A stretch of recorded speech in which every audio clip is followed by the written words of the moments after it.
let's talk about my life, my stories, story time. So here's what happened.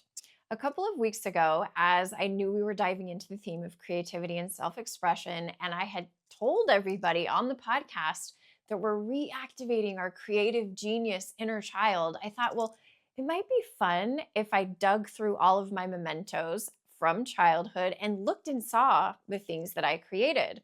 And I was thinking, like art projects or sewing. I used to sew when I was a child. I did knitting, lots of crafting because I came from a very, very like artistic family. Well, as I was searching through this one particular box, I noticed that there was a common theme in all of my creations, and that was my writings. So, all the way through like almost the middle of high school, I wanted to be a writer. And it's funny because I haven't done that yet per se. I've never published a book. But I do feel that coming on the horizon for 2026. And what better way to anchor that template back in and reactivate it than to go through all of these writings I had done. I had writings all the way from childhood to college that I had saved. And there's one in particular that stood out, and I cannot wait to share this with you. So, a lot of people ask me on your journey, like, did you know this when you were a child? Did you speak light language when you were a child? Did you know about aliens, or did you feel any of that? And I was like, no, I didn't. I was raised in Christianity. I don't remember having any sort of starseed kind of moments, but I was wrong. I was very wrong. And I did not know until I dug into that box and found this. It's a fun story, this one. So I will tell you, this is a short story that I wrote in 1988. And I remember I was in Mr. Wickstrom's class. I lived in Escondido, California in sixth grade. And I was in Gifted and Talented. You guys know all of the conspiracy theory about the Gifted and Talented. This was actually a class where it was part of it, but I did tons of creativity. In fact, just to indulge me, do you guys mind if I just pop on the screen really quick a couple of fun pages I found from that class? We were told to predict products from the future. And so here's what I came up with. This one is a car that I invented for the future. Isn't that funny? It almost looks like a Cybertruck, in my opinion. Maybe I seeded that into humanity's consciousness. And this other one is a picture of these earrings that would change colors according to your outfit. Isn't that cool? I think I maybe should still invent that. Wouldn't that be amazing? So those are just two really funny things that, came forward. I was like, wow, I was already being an oracle. I was already predicting the future. But then, of course, I found this short story. Now, the title of this short story is kind of deceiving. It's called The Worst Nightmare. And I will tell you that as a child, I loved reading mystery stories. And so I opened this up and I was like, okay, I wonder if this was one of the mystery stories that I wrote. It's not a mystery story. I'm going to read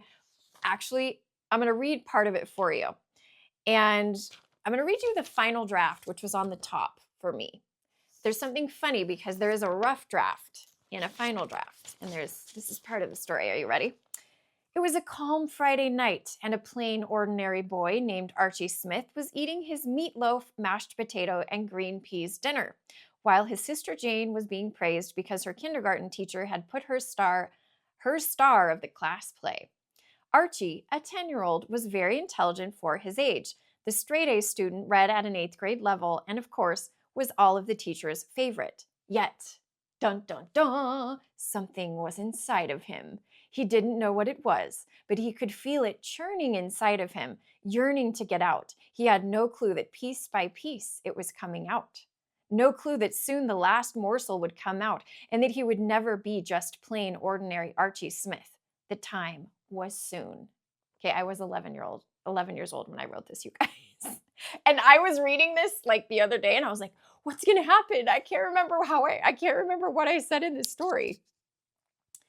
Okay, I'm going to fast forward because I was very descriptive, very poetic. I was describing a sunset. All right, fast forward. He goes to bed at 10:38. Why did I care that it was 10:38? At 10:38, Archie was in bed. Sorry, it was at 10:36, his mom and dad turned off the lights. At 10:38, just 2 minutes after that, they appeared. Who are they, you may ask? The first one shot down from the sky. The second one was just sort of there. The third one skipped along the treetops. And the fourth one floated in the air, stopped, and was at the window faster than you could say I. But the fifth one, oh, the fifth one, came sort of like all of them put together, floating, speedy, skipping along. So it just appeared. But they all had something in common. They all stopped at Archie's window. Dun, dun, dun. The first two went inside the window. A tiny voice asked, "Is he the one?" "I am most certain," replied another voice, but much louder than the first one. Can you tell I was a preschool teacher, you guys? What? Archie had woken up. The strange voice was what had done it. He was stunned when he woke up and saw these greenish, glowing balls of light in his room. Hello, alien visitation. He wanted to scream, but just as he opened his mouth, the ball of light said, "Oh, Mattia!" Archie could not speak nor move. Okay, light language. I don't remember writing this. Now, where were we before that rude interruption? The loud ball of light, whose name was Kylan. Ah, yes, we were about to perform the ritual. I was like, what was in my 11-year-old mind that they were performing a ritual? So the balls of light got in a circle around the bed and began singing some odd words that went like this. Saya Macha, Taya Racha, give us this boy's spirit, O God of light. Baialoini, I can't read this. Saya Boini, this boy's spirit we do need. And I'm like, what in the world is going on? Oh my gosh. So on every word, Archie's breathing became harder and harder. And he says, why me? Why me? Why me? Then it was over.